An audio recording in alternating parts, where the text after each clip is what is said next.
Uh, this is Jackson again. Today I'm shooting. It's a bit late evening, and I have a word for you today. And I believe that we will be able to learn together and be able to understand some of the things that I want to share today. Okay, so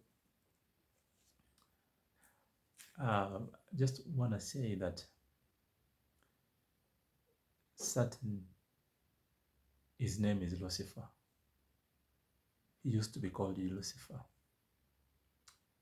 And he used to be the angel of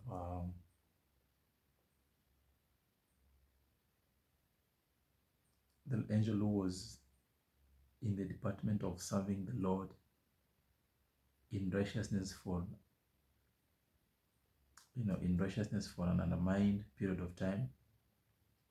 And then when he fell, he led a revolution against God with about 1/3 of the angels. So the topic which I want to discuss today is the topic about God opposes the proud and he gives grace to the humble. And we are all struggling with the attitude in us of being proud. You can never say that you've won the battle of being proud. All of us, every day, it's a battle. We are battling the attitude in us that makes us proud.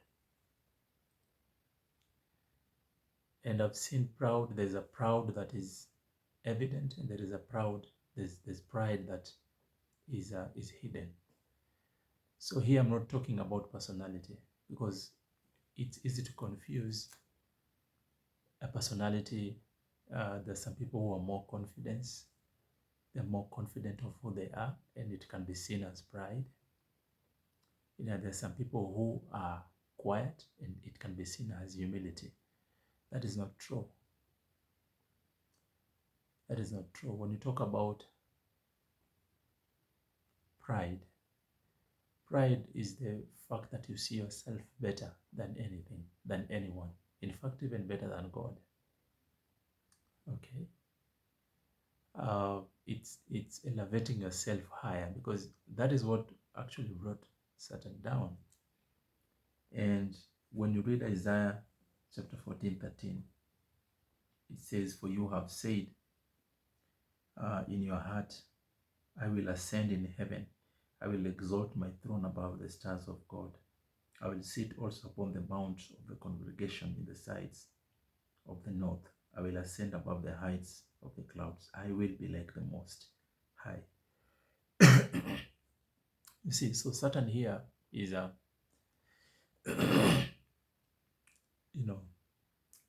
thumping his chest, telling God that I will, that in simplicity, Satan was telling God that I'm better than you. Okay, so that attitude that makes you feel, let me use that word correctly, that you are better than anybody else, even better than God. That is what we call pride. Okay, and pride, it comes from the flesh. It cannot come from the Spirit of God. Pride comes from the flesh. When you walk in the flesh, when you walk in the carnality, you will walk in pride. Because when you walk in the guidance of the Holy Spirit will break your heart. The Holy Spirit will always tell you and lead you to the truth. And so basically, pride is just the attitude in you that makes you feel like you are better than anyone else, better than God. Okay? And humility is just seeing yourself as God sees you. God sees us. God is choosing to see the righteousness in us because of Christ. So we are supposed to see ourselves that we are who we are because of Christ. Okay? That without Christ, we are nothing. Nothing that we have, the knowledge that we have, the material that we have, all sorts of the things that God has given us by His grace cannot be compared to, to the fact that Jesus died on the cross for us. So having that fact in our mind and in our spirit, it makes us humble. That I'm just nothing without God. I'm nothing. I have a good health because of God. I have a better family because of God. I have money because of God. I have ABCD because of God. That attitude in you, when it acknowledges God. Actually, when you read Romans 1, God says that those people who knew Him did not acknowledge Him. Why? Because of the pride. You cannot acknowledge God because of the pride. When you walk in pride, God will oppose you. Okay, and we're going to look on that in the book of 1 Peter, 1 Peter 5, from verse 5. 1 Peter 5, verse 5. Likewise, you the younger people can be the associate pastor in the church, can be, young people in the church. Submit yourself unto the elder, the senior pastor, the people who are elders in the church. Peter is telling, is writing this and saying, submit yourself unto the eldest. Yes, all of you be subject to one another. Okay? And be clothed with humility. Be clothed with humility. And it continues and says, for God resists the proud, and He gives grace to the humble.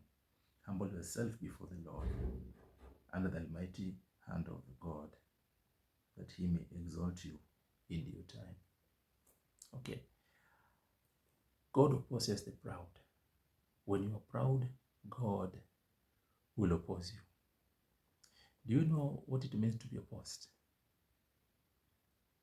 To be opposed is a serious word. Imagine God is opposing you, like God is saying no to you. The life which you are living, it comes from God. God is the source of life. Imagine the source of life is saying no. Imagine. That is serious. But He gives grace to the humble. He gives grace to the humble. My brother, be humble. And when you are humble yourself, therefore, under the mighty hand of God. The cross alone and one's faith in that finished work can make one humble. And then what? That He may exalt you in due time. God will bless you. There's a blessings attached to humility. There is blessings attached to humility. So I call upon you, my friend, that walk in humility. Walk in humility. The attitude in you can dictate two things. One, walking in pride, and two, walking in humility. Now, the danger of walking in pride is that God will oppose you. God will oppose you. He will not use you. Even if you are a pastor, you are a believer, teacher of the word, you are an evangelist. If the moment you walk in pride, God will oppose you. And pride can be evident how, the lifestyle we are living. I normally say that money, there are some people who will be blessed with too much. When you have too much, to whom much has been given, much is expected from. And so when you're given too much, it is not for self-consumption, but it's for distribution. When you walk around with gold in your neck and you're a man of God, walking around with fancy clothes and big cars, for me, I think I have a problem with that, because that is an extravagance lifestyle. And that is not the calling. That is actually an evidence of pride. You're walking in pride. Okay. Number two, the attitude of humility. You know, humility is just looking to the cross and seeing Christ dying on the cross, and naked, dying on the cross in the Jew community. Then it was like a shameful death. It's like today, let me compare that today. If, you know, you are a thief and then you get killed by the mob, that's a shameful death. So then dying on the cross was really a shameful death. And so he died naked on the cross. He bled. I mean, the blood came out of him and water, which purifies us. That alone should humble us. It should humble you. No matter how much God is using you in teaching, evangelism, in whatever ministry that you are involving in, please remember that God opposes the proud and he gives grace to the humble. That is my calling for you today. I believe that that you are well and safe, and I still continue asking you to comment on the comment section, like, share, and subscribe. Otherwise, may the Lord bless you.